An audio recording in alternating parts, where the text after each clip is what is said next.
All right, what is going on? Welcome to the video. This is going to be a very unedited video. The reason for that is because it's got so much value inside of it that people who have TikTok brain, I don't even want them to be going through this, okay?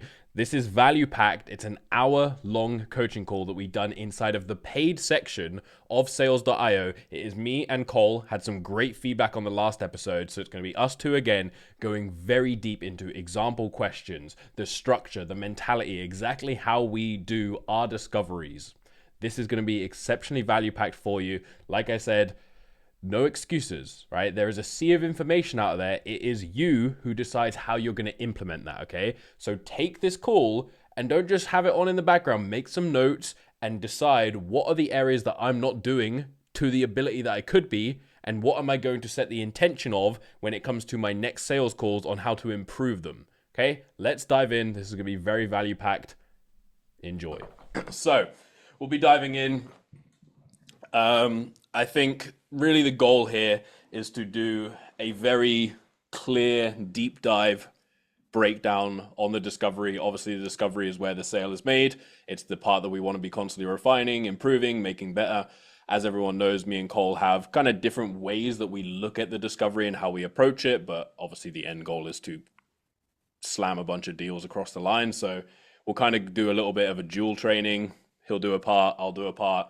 We'll chime in on each other, and just get a bit of a flow going on here as well. And then we'll probably leave a little section for maybe a Q&A based around that from there. So what we want to do first, Cole's going to take the lead on the beginning part, just going over the beginning section in the sense of how we need to show up on the call, just some things to bear in mind, etc. And then from there, we will dive into the actual breakdown of the discovery specifically. Because I think this is one of those things, based on some of the one-to-ones that I've done, and just in general and stuff, I think we understand it, but then when it comes to scriptless selling, there's always a little bit of confusion. And it's like, well, where should I have gone here? I hit a roadblock here. I didn't know what to take, where to take the conversation. What am I actually even trying to fucking make happen in the conversation in the first place?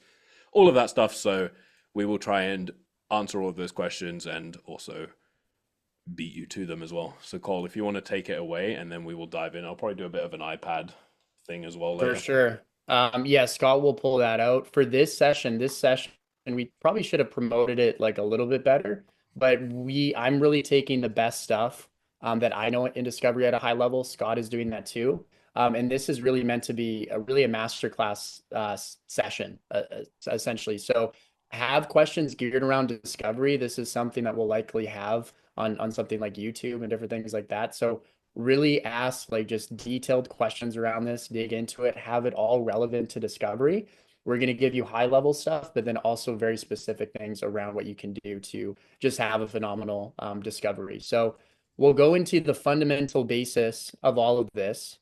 And I want you guys to engage in the chat. But what do you feel like if you had to, and I'm not too sure how to word this question, but what do you feel like is the fundamental thing? Because we can talk about scripts, we can talk about all these things. What is the thing that you actually need to have in place to even have an exceptional discovery? Put some things in the chat here. So we got commitment, burning desire, understanding the flow, presence, clarity on plane. We got some private messages as well. That's funny. Clarity, pain, urgency, energy. So really good. Accountability. That's another good aspect there. Behaviors, commitment. So one of you guys actually got it right. And this is like just so critically fundamental for, and this is one of the things that I'm really in line with, that Scott's in line.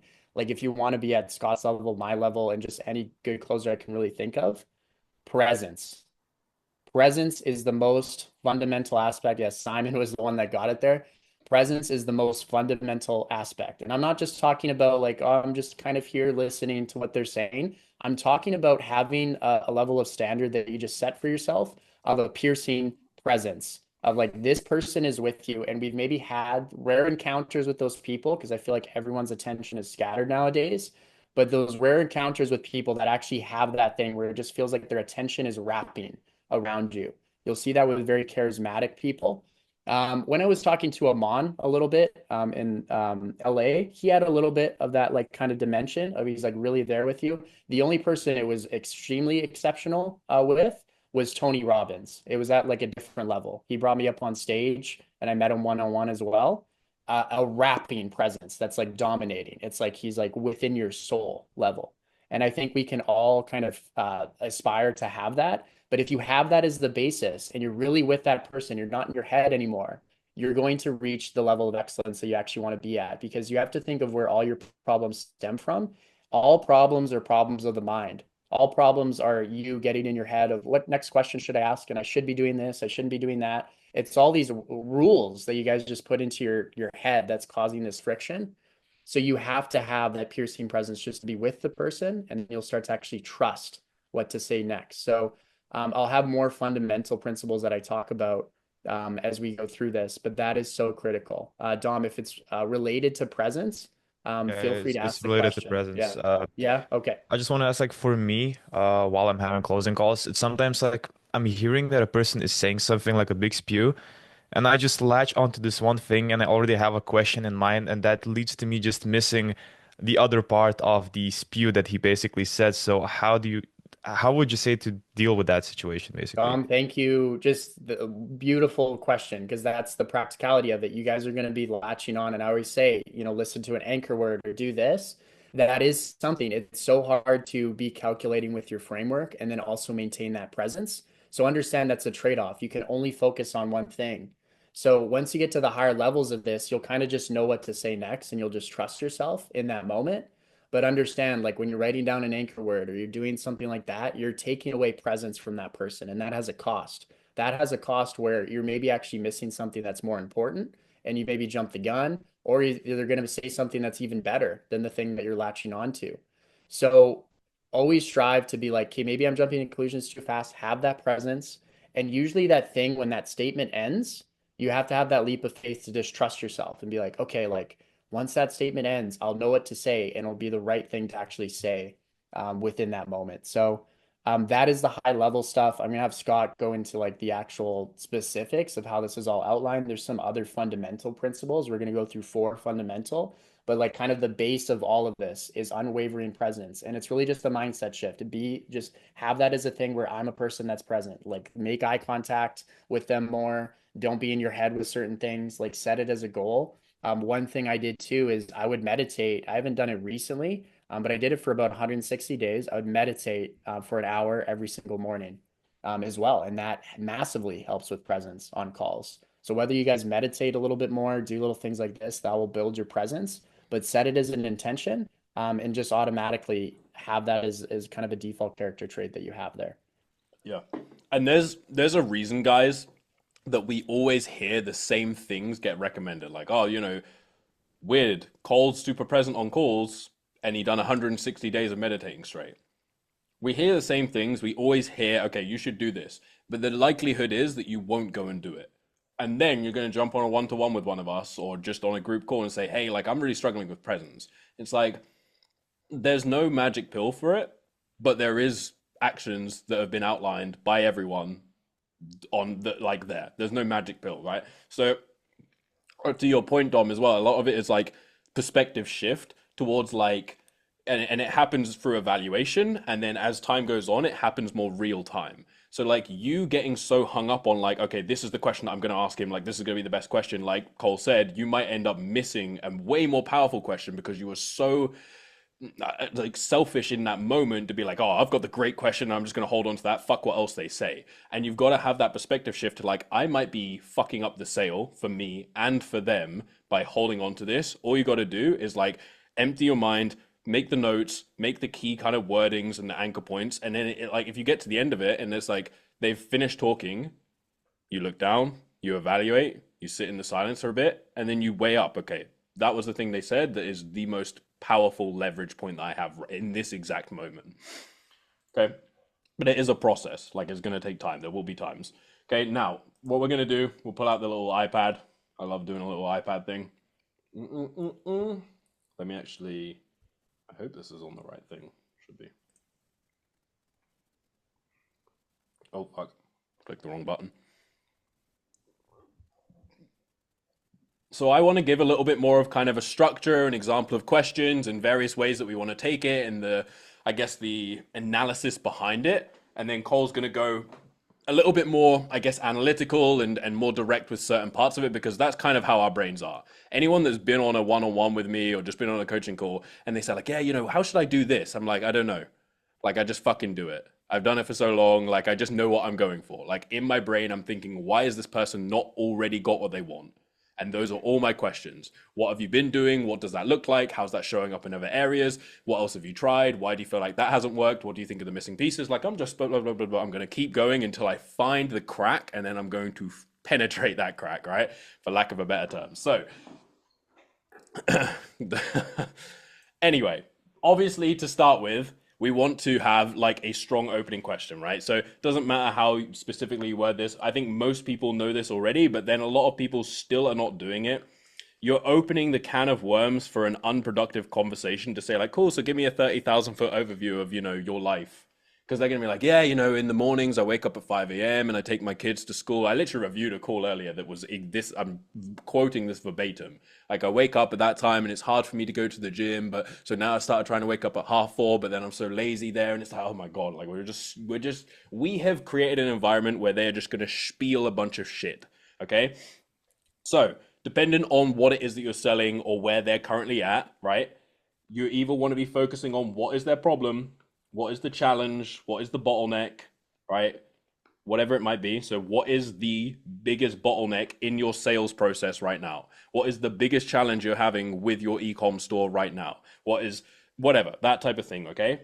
What's the biggest problem you're having with your lead flow? Or the biggest reason is the other one.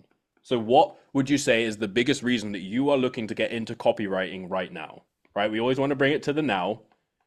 But one of these questions, it sets the tone, it builds a level of intensity, and it basically kind of piggybacking off of here, it just shows that like we're not going to have necessarily like this buddy nice to have conversation.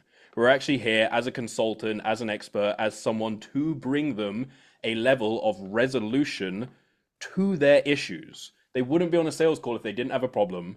So let's not have the conversation around the nice to have, okay? The reason that we kind of say like, yeah, give me the elevator pitch, Julie, what's going on in your life? It's just nice for them to talk about, right? It's not needed. And this is why what Cole was saying was so important, with the unwavering presence, we build that trust and that connection and that energy.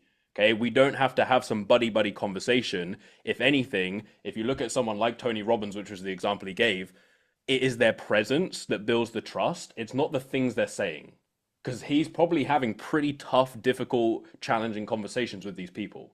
But it's him as a human being and how he's showing up and the energetic transfer that he's bringing that is creating that environment, okay?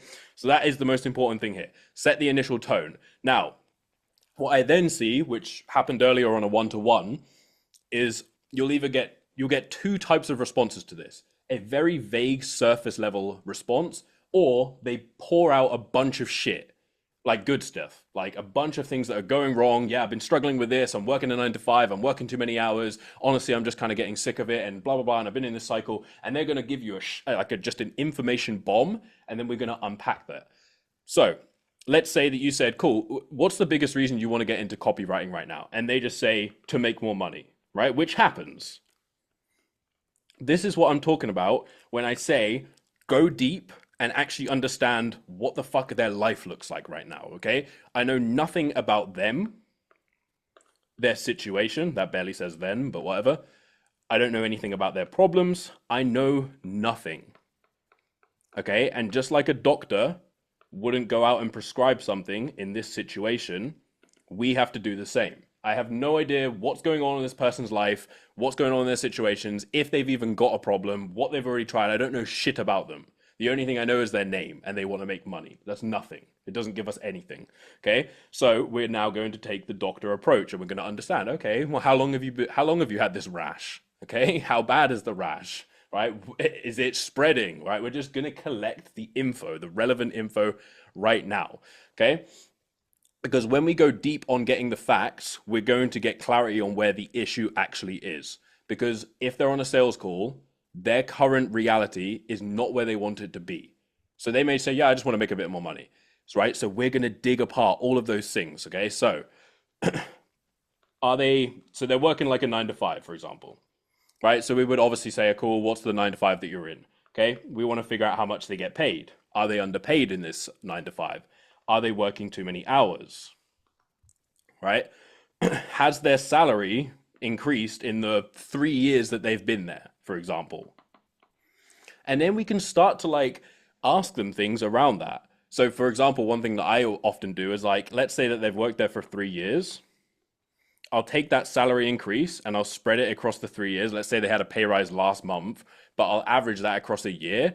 And then I'll kind of compare it to like the average inflation rate.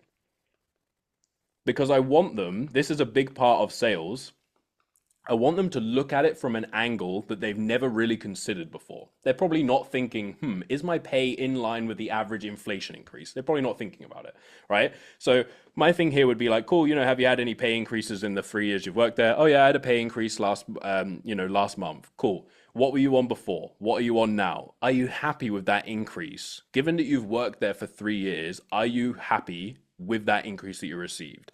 Then I'll compare it to the average inflation amount and I'll say, have you ever looked at that? When you hear, it compared to the rate of basically everything else in terms of how expensive it's becoming, what comes to your mind in that moment?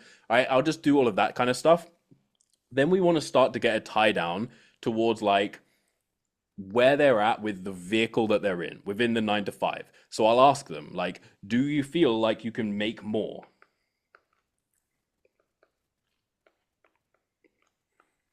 Most people will say no, or they might say, well, I guess I can make a bit more. Is there any reason that you don't just focus on that? That rate of like, do you feel like it would take another 3 years to get that increase? Is that the rate of income growth that you're looking for? I'm going to get them to unsell the thing that they're currently doing.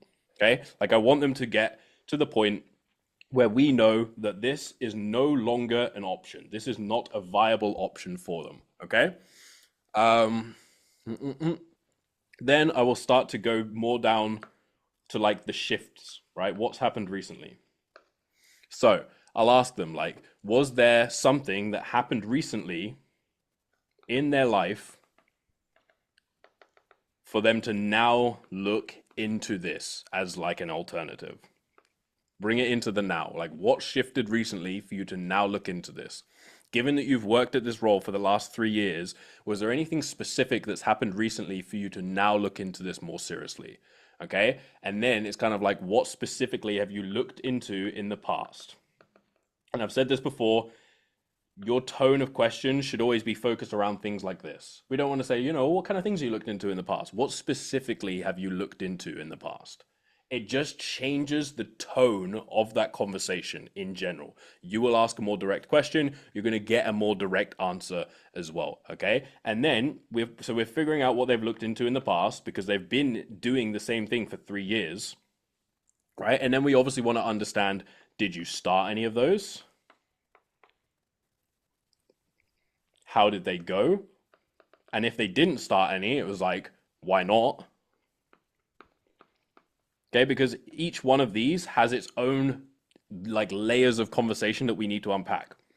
If they started stuff, we want to be curious as to how they went, why they feel like they didn't get the results that they wanted, what they specifically done in order to learn that skill, how long they gave it, etc., etc. And we're going to understand, what do you feel like was missing for you to have success on this? And as time goes on in the conversation, we can bridge the two. And what is it about whatever we're selling, in this example, copywriting? What is it about copywriting that makes you feel like it's more aligned to getting success with this compared to the other things that you tried in the past? Okay.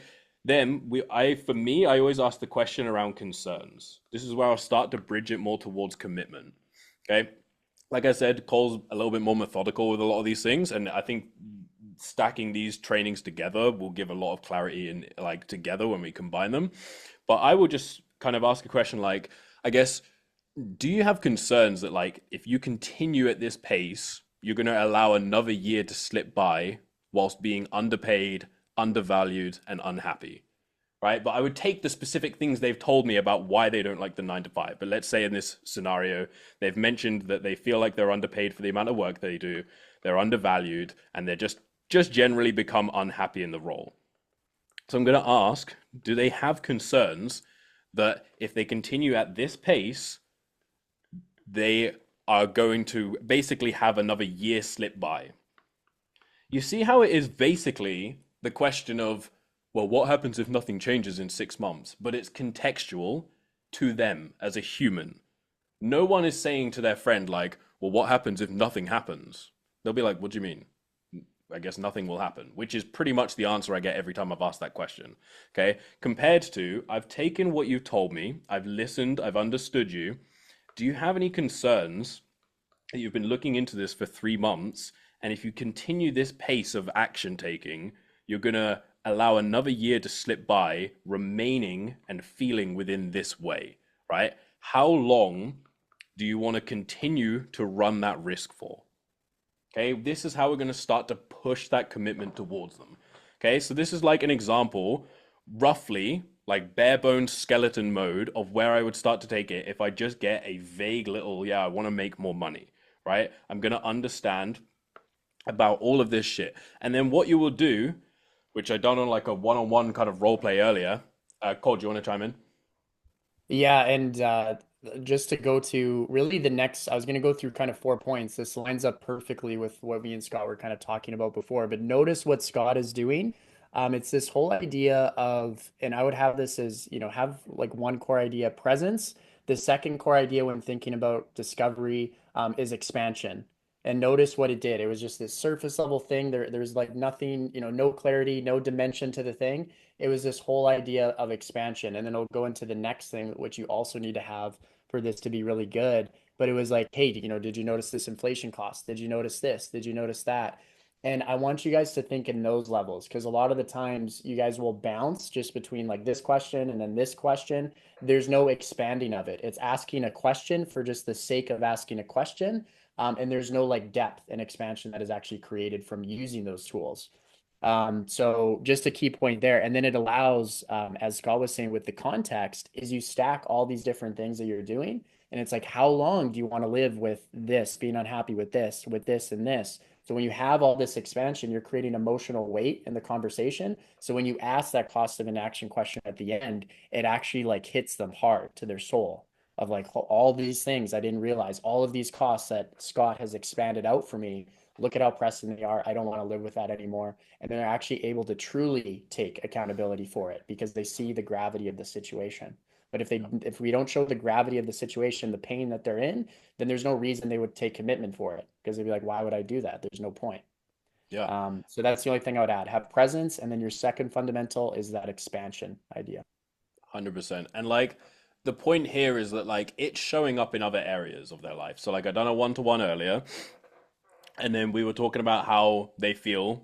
And it is a similar one as kind of where I started to base this training around, that they feel underpaid. And then I got the specifics, because again, this is more of a skeleton, right? So like I got the specifics, like how many hours are you working? And I don't just say, on average, it's like how many hours did you work last week? Because that's real. Compared to the same thing with money. How much money do you make? Oh, I make like 10 grand. How much money did you make last week, last month? Oh, well, last month was a bad month, right? It's like they can't hide behind that, okay? And then from that we start to bleed it out into other areas. So like I done me as a closer in the role play, and we were talking about the number of hours that they're working, how much time are they spending at home as a result of this, right? And then like, what is the, like, this is the only time I use the future state really, is to figure out what they're even driving towards, and then basically showcase how like if they don't change what's happening in the now, they're basically watching that future state burn in front of their very eyes. So I started talking about how much time are you actually able to spend with your partner? Working 65 hours a week, how much time are you actually able to spend with your partner? Do you want to start a family? Do you think only being able to spend an hour per day with your partner right now and a little bit more on the Sunday, do you think that that's going to facilitate an environment where you can grow that relationship to the point where you can actually have a family? And we're bleeding it out, right? And this is like where, like what Cole was saying, where we just start to stack these things because they're showing up in other areas. Okay, so And go then back one, into yeah. yeah, and then before Scott goes back in, because this will be, I think I should just jump to level three so you guys have the holistic thing. There's we have presence, we have expansion. If we just have expansion for the sake of expansion, because sometimes you guys have that where it's like you're not just asking the surface level thing, you're going in different you're expanding on certain things.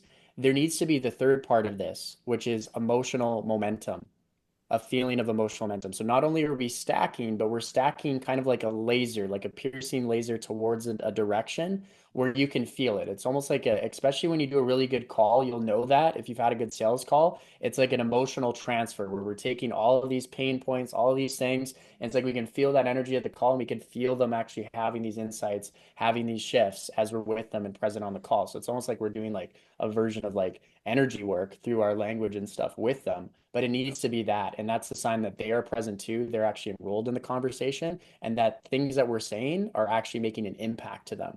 So make sure that it actually has that because Scott's expanding it, but it's actually going into a meaningful direction that leads to the sale and then also to have a deeper level conversation, but also pre-handles objections, which I talked about before. So everything has utility as he does this. Yeah.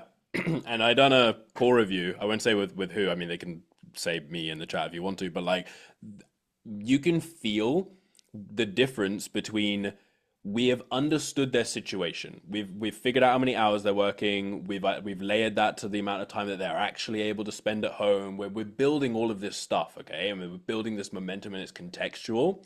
You can feel that, and then when you ask like an opportunity cost question or whatever, compared to like when we're just clutching at straws and we're kind of just saying like, why do you want to do this? Oh, what? So you're not spending enough time with your family now? Like, how does that make you feel?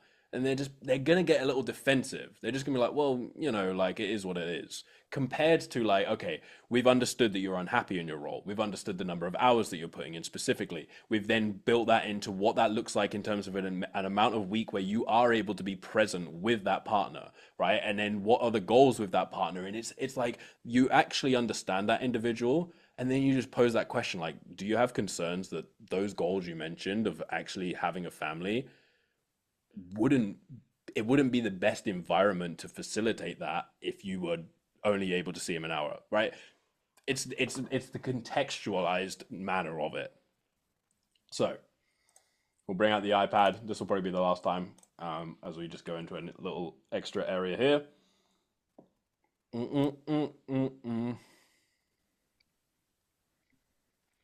All right, my awful scribbles. Okay. It wouldn't be one of my iPad trainings if we don't do a little stick man flexing his biceps. Okay, so they kind of looked a bit weird, but whatever. Now, that was the point I was making there is like you will get some people that will give you a vague answer, and we have to do a shit ton of fact finding and get actual clarity on the reality of their situation and what that looks like specifically. And that's when we're going to go deep into that stuff. Sometimes I review a call and we're asking questions about what's happening and getting all of these like a lot of like data on their background, but it's really irrelevant. Like it just feels like you're just asking questions for the sake of it, and it's not really tied in or linked to the sale. So you really want to go deep on data when they've given you a vague answer and you're like, I don't know much about what this person's what's going on in this person's life, so I'm going to understand it. Well, I'm going to understand the job dynamic, how much they're getting paid, whether that's been increased, right, etc., etc. But if they kind of spiel out a bunch of stuff, okay, and they already answer a lot of these things, so they tell you, yeah, I'm underpaid, I'm working 65 hours a week, right, and they're just like, yeah, honestly, Siri's just activated for some reason. Get the fuck out of it. I don't know if that came up on the screen share. Yeah, they've already told you, look, I'm underpaid. I've been working 65 hours a week for, the last year, and I've kind of just reached a point like I don't really want to work that job anymore, right? And they might, you know how it is. Sometimes we ask that question and they just go off like on a 2-minute, 3-minute rant, right? And we get all of these key little anchor points that we can start unpacking.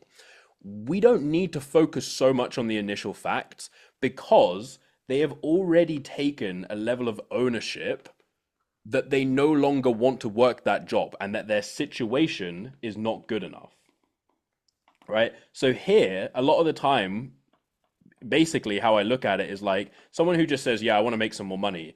They're kind of rationalizing. Like they're kind of just coming from the angle like, my life's okay. I'm just getting by. Things are all right. So there we need to almost prove and show them areas that is clearly not okay.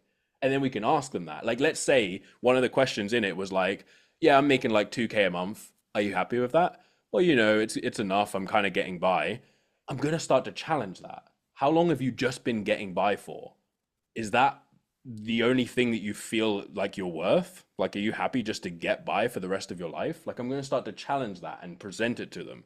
Okay. You haven't had a pay rise in the last 3 years. Why are you okay with that? Okay. And I'll challenge it a little bit more. Someone who's already taken ownership and admitted that their situation is not good enough, they've kind of already done that part. So that we don't need to focus so much on pulling all of these facts of what their life looks like. We want to focus more on the facts of when they came to this realization and what have they been doing since in order to actually facilitate that change, right? Because these are the things that have brought the necessity for change. And then this is the thing that is stopping them. This is the brick wall. This is the obstacle to the sale, the thing that has ultimately been holding them back. Okay. So then we're going to just ask questions around like, I accidentally locked my iPad. What the fuck? Sorry, guys. Unprofessional coaching call. I mean, it wouldn't be a coaching call for me if I wasn't slightly unprofessional. I haven't talked about penis yet, so that's good. Oh, too late. Anyway, given that you had this realization 3 months ago that this career won't bring you where you want to be, right? So you had the realization 3 months ago. What have you specifically done in the last 90 days to make the transition? Right? For anyone that knows me, I always just take this and I'll make it like a bigger number. I just prefer that. It just makes it sound more visceral, right? If someone says a year and a half, I'm literally going to take that into the number of days instead. It sounds a lot more because then, I mean, I can't be bothered to figure out the math. I can figure out the maths right now, but I said this before. I always have percentagecalculator.net open on my PC, and I always have like my calculator up beside me or whatever it might be. I used to use when I was taking sales calls like an actual physical calculator because I never had my phone near me, so I didn't get distracted. But 65 plus 182. So like I would be like, cool. So for the last 547 days, you haven't been able to be as present with your partner as you would have liked, for example. It's so much more. It feels so much more. Why have you let those 547 days pass by? Okay. But anyway, so we want to get specific. Like, what have you actually done in the last 90 days in order to make the transition? Okay. And then we want to bleed it out and widen the gap. And it's like, what is even driving you in the first place to make this change? Okay. And then we can always give them that way out of like, well, I mean, you could just continue to work 65 hours, 65 years, 65 hours and be underpaid. You've done it for 3 years. Why is it different now? Right? Again, it's kind of that shifting moment, but it's kind of like, hey, you've actually been doing this thing willingly for 3 years. Why is it different now? Okay. Why is it different? I can't write fast enough right now. And then I would just go down the route. Like, was there a recent event that made you start to take this more seriously? What was that? Okay. And then we want to understand what they feel like is missing. So like, what do you feel like is missing for you to actually make this transition? And then a lot of the time, and this is why I always ask this, is like they actually don't necessarily know. Well, I don't know really. So then you can challenge that. Do you feel like part of the reason that you've been in this position for, you've had 3 months, whatever, 3 years, is because you're not even sure what it is that you're in need of in the first place? Like, you can challenge that behavior, okay? And we'll come into that. But if they do tell you like, oh, I feel like I would need this and I would need this, then you tie it down. So it's like, cool, if you had those things, would you go all in at that point? And then I also want to kind of layer it in towards someone else's. So it's like, do you feel like there are other people who already started to do that transition in less than 90 days? What do you think they've done differently? Okay, and we just start to layer it, right? But the point I wanted to make with this little second part here is like if they already give you more of a breakdown as to the things that they don't like. You know, I'm underpaid, I'm working this many hours, I've taken ownership on it, I definitely need to change, like within the opening question. We don't need to pull all of these like crazy amounts of facts because we already have that commitment. We need to pull the facts towards the behavior and the language that they are using. And obviously, we've done that coaching call before on identifying someone's behavior and breaking it and all of that kind of stuff. So you should layer that in with this. But that is ultimately the thing that's stopping them. They've taken ownership that they're no longer happy with their situation. They haven't taken ownership on fixing the problem themselves. And I've said this before, which is the last point I'm going to make here, is problem and pain are two different things. Okay, pain is like the byproduct. Pain is all of the things that are coming from this, right? Not able to spend enough time with my family, not able to travel, not able to do this, whatever, unhappy, overworked, etc., etc. The problem, though, is that it's basically them, right? The problem is you. You haven't done the necessary things in order to transition out from the current situation that you're in. Why is that? Okay? And that is really where we want to shift the focus. So we understand, okay, so you've got all these different things, you're unhappy, you're undervalued, you're under this. What have you done in order to actually make that fucking change? Because when we can hold them accountable, that's when we're going to be able to make the sale. Are you willing to let another day go by where you are unhappy, undervalued, underpaid, and not on the pathway to actually creating the future that you want to you want to achieve? Why? And we just continue to tie it down. And for me, if I get an answer to that, I'll then ask why, and then I'll give them I'll just keep tying it down. Well, I mean, you've done it for 3 years. You could just keep doing that. Why aren't we having this conversation 6 months from now?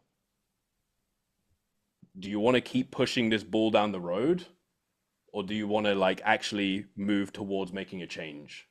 Okay, and I'll just continue to just get commitment and commitment and commitment, right? But one of the things based on these questions here is like throughout this, we are getting commitment. Because a lot of people are like, how can I get commitment? But like all of these different questions, we start to get commitment. This here, do you have concerns that time is going to slip by? Yes, I guess I guess it could happen. How long do you want to run that risk for? I don't want to run that risk anymore. We're going to get these layers of commitment all throughout it, right? And everyone views these sales calls as like this clear cut, like super rigid, like, okay, current state, future state. Oh, this part's nice. I get to talk about their goals and, you know, fucking whatever. Oh, let me think about opportunity cost. Fuck, I don't know. Whatever, you know, what happens if nothing changes? And it's just like, we're trying so hard to be so rigid that we're just boxing people into this like cookie cutter predetermined pathway that won't have a good conversation with them. Just understand why their reality is not good enough for them. Understand what has been the blocks towards them actually making that shift, and then ask them, do they feel like they're destined for more? Why have they not been able to make that happen? And just keep fucking digging and digging and digging. I'm going to stop there because that went kind of Scott's rant mode for a little bit. I'll let Cole kind of take over and kind of add on to that, and we'll supplement it, everything together. Well, so and notice certain things because I'm learning a lot in this of just different fundamental blocks that you guys should think in. But one of them that Scott kept saying, I like the keyword. I was talking to Max about it in the chat. This was a little bit earlier, but that language of shifts, like asking shift questions of what shifted here and what shifted there. Those are things that are, again, when Scott talks about layering of responsibility, that is a practical tool of layering the responsibility. So, okay, when did you decide this? Or when did you notice that you had that line in the sand moment where you didn't want to settle for this anymore? Or, you know, was it this moment or was it a stack of reasons? Like we have all these different ways of going through it, but I thought that was such a powerful keyword. Think of the shifts because that'll keep stacking the responsibility. Another thing that I noticed with what Scott went through there too, which connects with our first point of presence, is everything needs to be brought into the now. And Scott was also really expanding that pain of like 90 days that this has been going on, or like a certain thing that happened recently that shifted. It's this energy of now. And that sounds so fundamental, but if it's disconnected and if this is something that happened in the past or something they're hoping to do in the future, they're not actually going to take that responsibility in action. So it's this, we're able to hit this emotional pressure point when it's actually all condensed into that moment. It feels like this weight on their shoulders that they want to get off, that they want to actually like relieve and like get to that next kind of level with things. So that is so pressing too. So notice those takeaways that Scott had. The only thing I would add to the overall framework is he went through these phases of presence, of what did I even say the second one was? Let me double check here. We had presence, expansion. That's what I said. So expansion of the stacking so that we can have that. We had the emotional momentum. We want to make sure that stacking is actually going somewhere. And then the only thing to keep in mind as you guys are doing this is low resistance. I would have that such as a fundamental, and I'm kind of known for that with like the validational statements or things that I'll add. But just know as Scott's getting this person to like stack on commitment and like go to that next level of themselves, there's a certain part of that person, like we're holding up the mirror and that's painful for the person. And if Scott doesn't have that leadership on the call, or there's not that openness that's created of like accepting what Scott's saying, it will legitimately turn into an argument. It'll turn into a thing where they shut down or they try to justify it with their ego. There needs to be this level of openness and enrollment of like, hey, like I'm going to show you some truths that are like intense, that are going to pierce your soul. But at the same time, I'm doing it because I believe in a better future for you. So there needs to be that kind of undertone within the conversation, or it turns super aggressive where it's like, hey, like, why aren't you making any money? Hey, why aren't you doing this? They're going to start to then externalize things or essentially attack you back if they don't feel like it's in their best interest. So think of all of those four energies along with all the practical things that Scott went through. And I mean, if you do all of this, I mean, just doing the first one will unlock a bunch of things of actually just having presence on these calls. But if you just start stacking all these things, it's really hard not to persuade someone when you're on the call. Yeah. And then just to like hone in on that, like the whole conversation, and people can feel that this is your intention. Like it should be from a place of like, I actually care. So like, uh, I haven't been on a sales call for a hot minute. I'm not gonna lie. I've been discussing with like call. Like I think I'm gonna jump on an offer, just partly, honestly, if nothing else, just to kind of showcase that like I would wipe the fucking floor with everyone and remove any of the accusations of like, oh, I haven't seen Scott's calls, so whatever. But like I done a role play earlier, like where I was the closer, and they can just feel that you're actually asking this because you care. So like we were done one and we started expanding, okay, the amount of hours they're spending with their partner and all these things. And I just said like, do you love this man? And just let it sit. And it was like, so given that you love him, why have you been okay with spending such a finite amount of time with him up to this point? Oh, well, yeah, he kind of vocalized it recently. So prior to him vocalizing it, was this not something that was in your mind? Well, not really. I'd just been focusing on work and all of these kind of things, right? So then it's like, do you feel like up to that point you'd sort of been a little selfish towards his needs? Well, I guess maybe. Do you want to continue being selfish? No. So what needs to change? Well, I need to get out of this career. I mean, you don't have to. What do you think the potential outcomes would look like if you do keep working this career? Well, I might lose him. Do you want to lose him? No. But bro, you have that type of conversation like it's game over. I don't need to ask him opportunity cost questions. That was an opportunity cost question. So like, but it came because I actually give a shit. Like I genuinely give a shit. Anyway, ran over. And that's pretty nicely on time. I feel like we got like 10-ish minutes. So it kind of Yeah, leaves so like a little Scott, unless gap. there is, yeah, anything else you want to go through, I think Mark had one point that he wants to add, and then we can do really 10 minutes for Q&A. Now, I don't want just random questions or anything like that. Like really around like very specific things that we went through. Like really think through your questions as kind of Mark goes through insights that he had from this. But then yeah, we'll spend the last 10 minutes going through some of those top questions, and then we'll wrap it up. But yeah, Mark, what were your insights there that you want to talk about? Yeah, just wanted to kind of tell a quick story. We talk about, presence, but also the other thing we talk about on these calls is leadership. And leadership, I'm sure you all have to some extent an experience in your life where a leader, whether it was a sport coach, etc., that you find that when you really reflect on those particular leaders, the ones that were the toughest on you, you could tell they expected more of you because they saw more potential in you, were the ones that had you perform the best. And I'll give you a really quick example so we can get into Q&A. So when I was in my corporate leadership role, I was like 28 years old. I led like 100 some people. I was the youngest corporate leader in the company. It's a Fortune 500 company. So, there was a little bit of ego that was there where I got into at that point. And I had one leader, a direct supervisor at the time, and all my leaders were, in different states. So they really left you to the trust of your own schedule, your discipline. You're going to be where you say you are. Well, this particular leader really didn't push me. He really didn't hold me to any level of accountability. He was kind of a pushover leader. And I used to just kind of screw off in my job. I could do just enough to stay off the radar, but also half my day I just spend at the house or I go train jujitsu. I really just wasn't performing up to my highest level. And then he got fired for obvious reasons, and we had a new leader come in. It was a weird relationship at first because this guy wasn't a very good communicator. He was a little bit insecure, stuff like that. But he was a hard performer. Like he was about results. He worked really hard.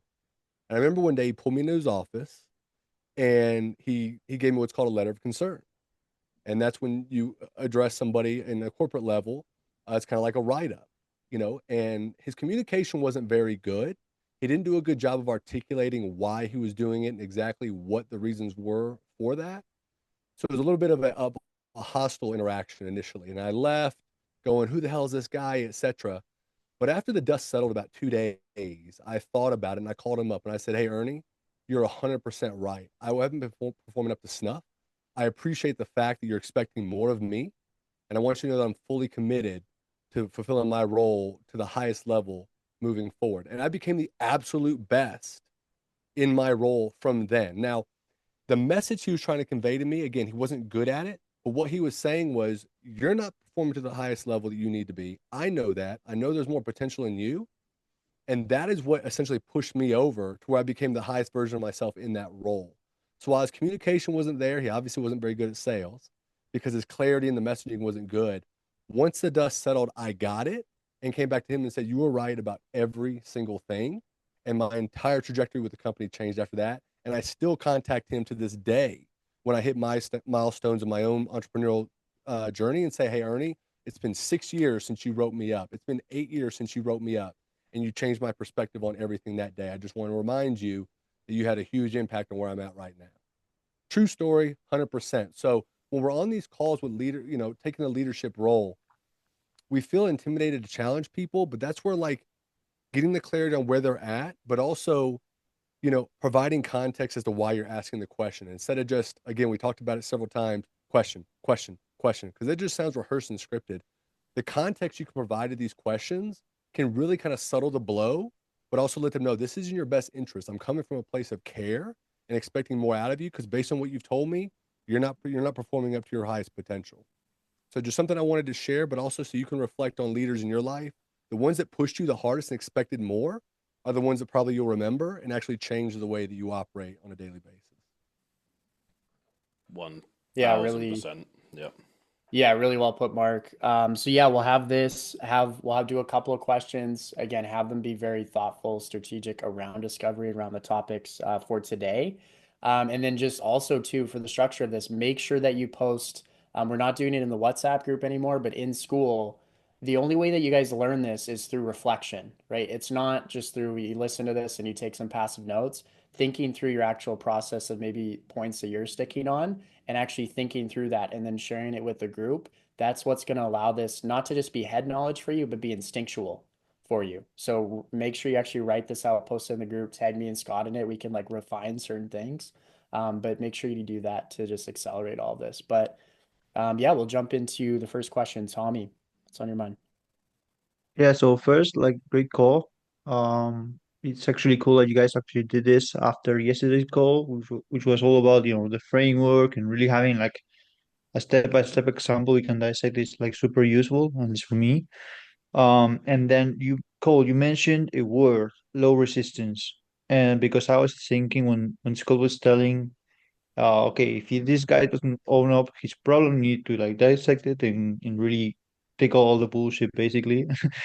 How would you say is the best way to go about these kinds of people who just want more money or more leads or whatever, just staying surface, probably have like 20 sales calls, but you want to, steer them in that direction and make them feel comfortable and relevant enough to ask these questions? You want to take that one, Scott? Yeah, what I'm gonna say on there is like It's what you said there is kind of what I would attack, but not in like again, it's always in like a place of like I actually give a fuck. So like I'm still gonna do very similar things, but then I'm gonna attack like the do you think part of the reason that you haven't already made this happen, like let's just say they want more money and more leads and they're not giving us much else. Do you think part of the reason that you don't already have more leads and as a byproduct don't have more money is because you've just been jumping around on sales calls hoping and praying that something just comes across as a magic miracle solution? What do you think you actually need? Right? And I'm going to challenge that behavior. So like it's the same. Like some people, yeah, they might not like bleed out as much, but they still need it as much. And like some, I've said this before, like sometimes it's very clear cut and obvious when you take someone from bad to good. Like someone's in a terrible situation, they're risking being homeless, they need this to work, all of this shit. Taking them to like, cool, what would change if you made 5K a month? Oh my God, like they go crazy. Compared to the guy who's like, yeah, I'm making 50 grand a month already with my business, I want to scale it to 100. He's not gonna have like these crying out like, yeah, my life's shit type thing, but you can just ask him, okay, and do you feel like you are a 100K per month business owner? Yeah. Do you feel like you deserve that? So why do you feel like you haven't made that happen so far? What is going to even change when you get to 100K? Like you don't have to, you could just settle at 50K.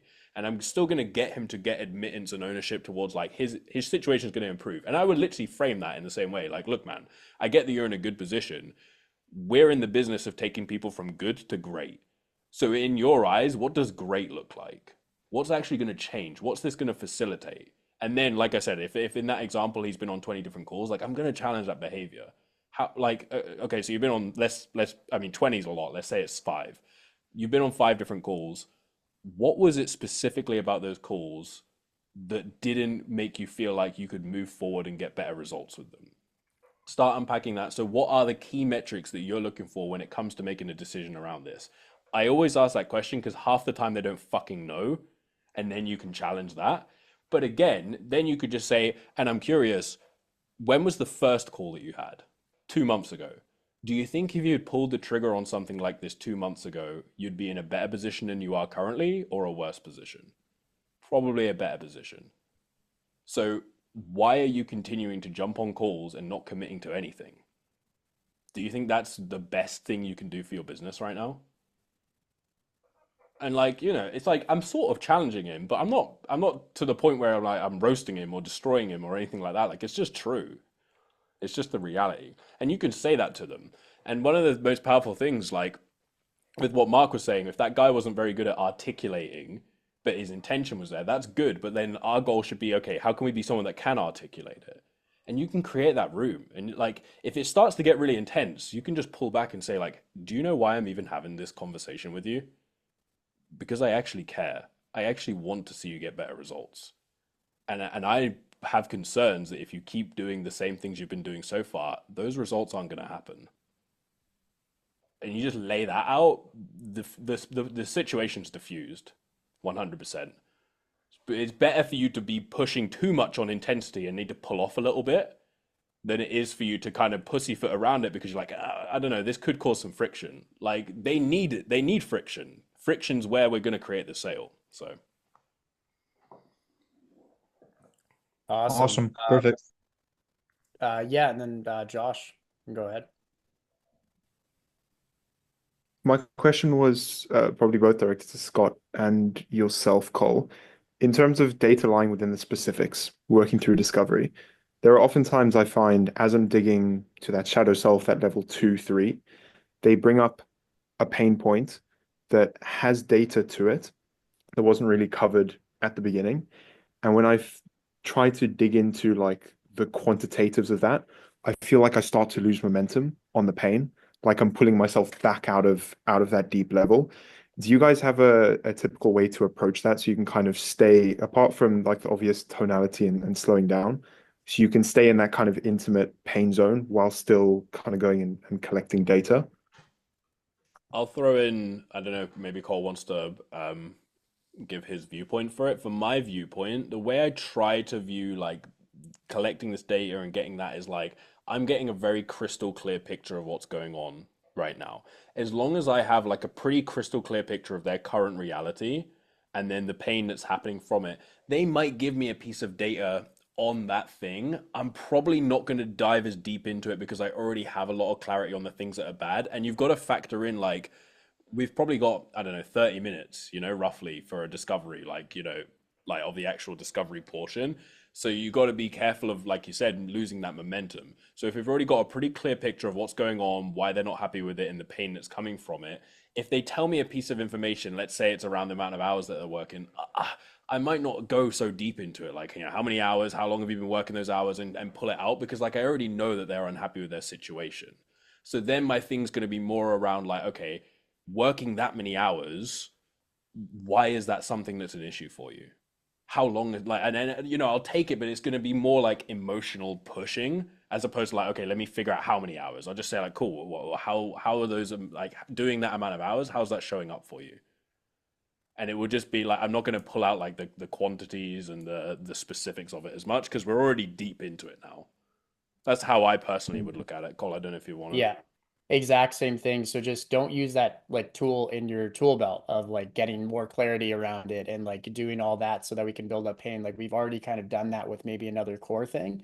So the way I would think about it is being like, oh, great, exciting. I can just use that. I can quickly say some type of emotional statement around that and use that as a thing that adds to the emotional momentum of the call. So don't go so deep into the data, but just be like, oh, so not only is that happening, there, this is also happening as well, what you're telling me, like what you just kind of brought up there. And you're just having it as another thing that we've discovered that we stack onto the emotional momentum.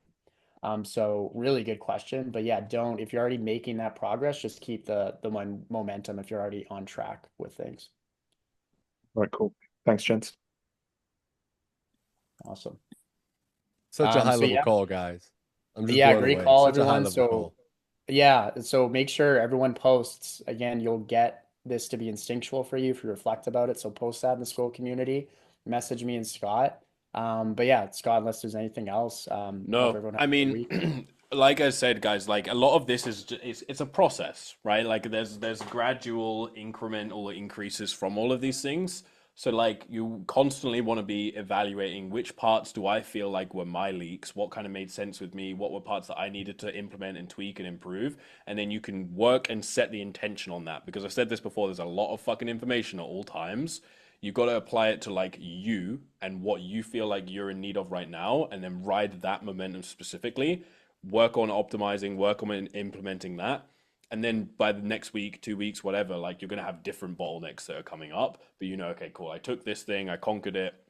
And as we keep going on, like you'll start to see, for example, now taking this training and one of us does a core review, you'll start to like piece that together. Like, okay, I actually can see him doing that tangibly in the core review, which is linked to a live prospect, right? Because it's very good us doing a training, but then when you can see it live towards a core review, it feels more real and tangible because we're getting live feedback from an actual prospect as well. So just know it's like incremental as well.